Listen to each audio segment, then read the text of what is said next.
Good afternoon, Instagram.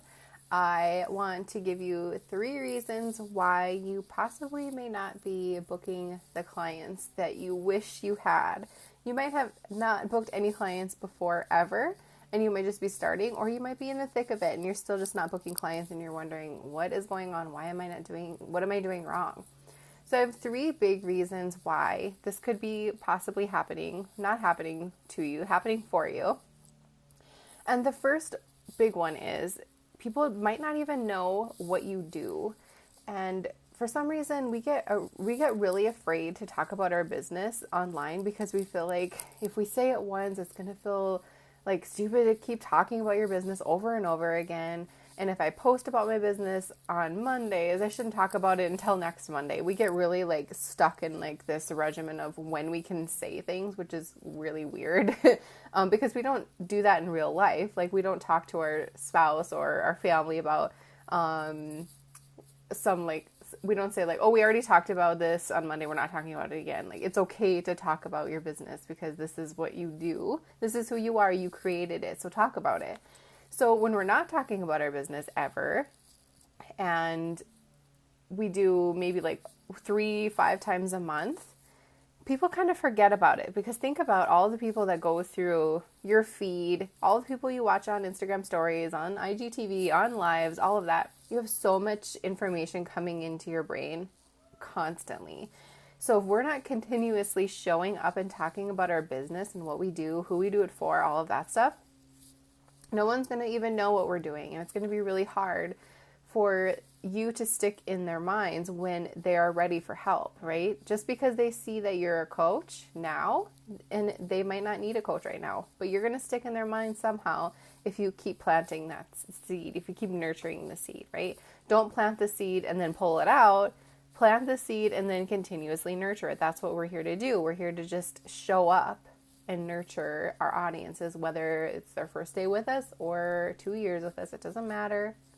Just keep showing up because people are listening. So know that you are never sounding repetitive, redundant. It's okay. And if people do feel like you should stop talking about your business, they're probably just jealous and wish they were you anyway. So let them go.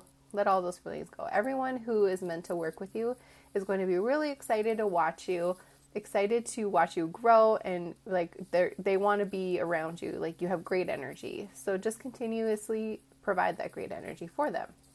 The second one is you might not even be set up to book clients. And one of the biggest mistakes coaches make is this: I'm not going to get set up to book clients, to get the payment form set up, my calendar, any of that until I actually book them. Then I'll do all of that stuff. They kind of hold off on all this stuff. They have this big list of things that they're going to do once that client says yes.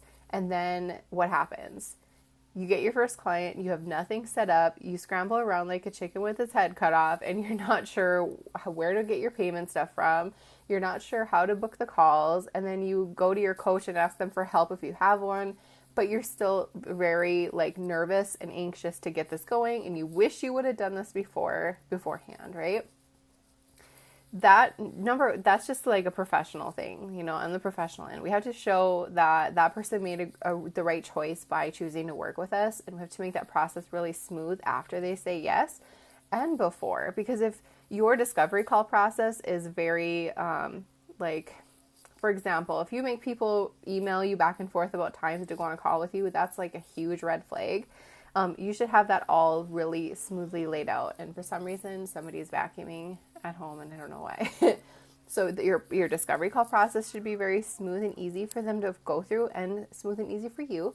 And then after they say yes, you should have an onboarding process for the client as well. That is actually something we take care of in Sound Coaching Academy. We get all of that stuff laid out. Because my belief is if we're not set up for these clients, they're not going to come knocking on our door because our house isn't ready, right?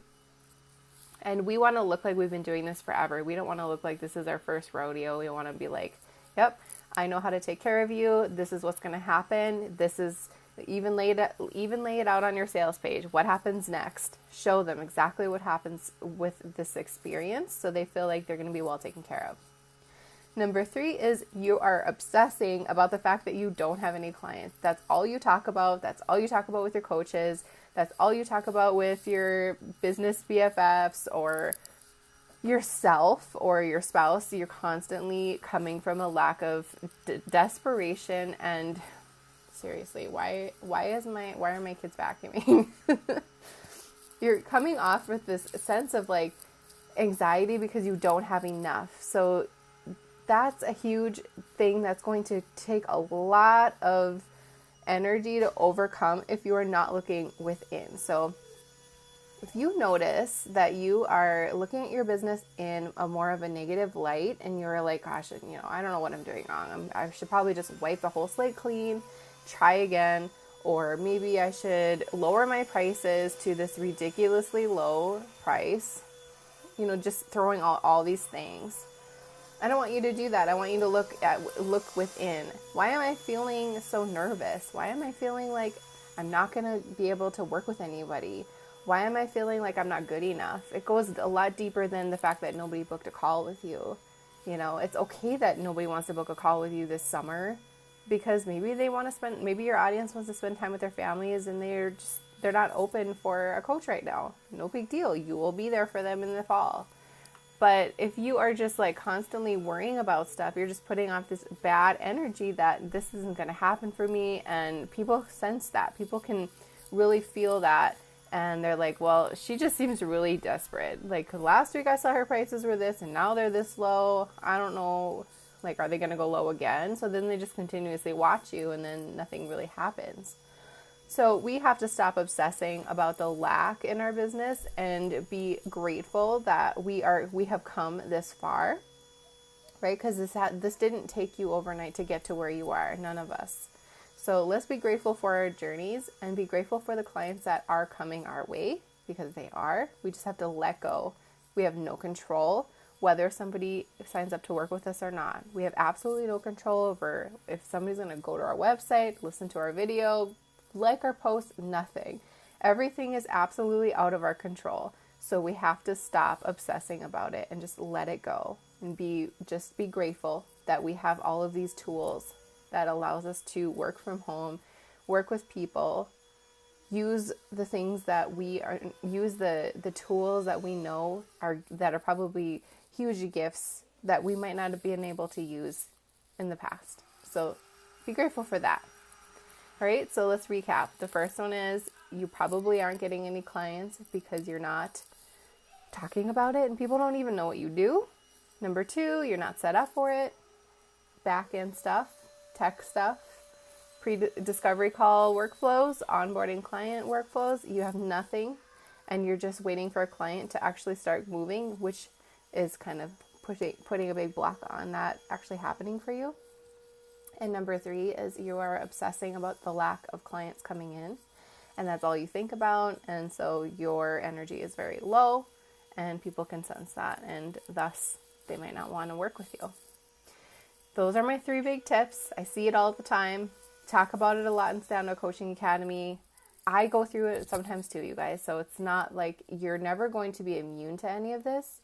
It's just something you really need to pay attention to and check in with yourself all of the time and acknowledge the feelings that are coming up for you always, okay? If you have any questions about this, you can put it in the comments or you can DM me here on Instagram. I'd be happy to help you. I love helping coaches work on their business, start and scale it. And if you need anything, let me know and I will see you guys later. Thank you for watching.